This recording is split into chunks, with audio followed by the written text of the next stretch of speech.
কেন্দ্রে যে জালিম সরকার বসে পুরো দেশটাকে তছনছ করে দিচ্ছে, করছে না করে না? শুধু মসজিদ মাদ্রাসা কবরস্থানগুলো মসজিদ হচ্ছে না, হয় না? এগুলো হচ্ছে কেন?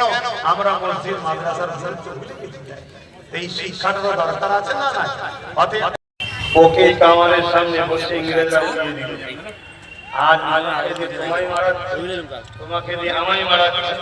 যখন আমি শেষ হয়ে গেলাম, দুর্বল হয়ে গেলাম, তখন তোমার আর প্রয়োজন আছে না? ময়দান তো ফাঁকা, তোমায় তখন শেষ শেষ কথা মাথায় ঢুকছে না? ঢুকে অতএব সময় থাকতে থাকতে নিজের রাসূলের উপরে মহব্বত বাড়াও, নবীর জীবনী পড়ো, হুজুর যেভাবে চলছে বলেছে চল। কথা বুঝে আসছে?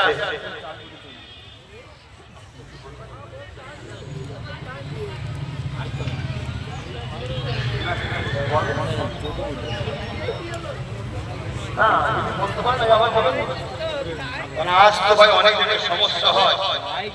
মসজিদ কি জিনিস জানতো না, দু চারটে লোক সমস্যা করে সমাজে থাকে না? থাকে না? আমার বাপ দাদুর ওসিলায় মসজিদ ছিল,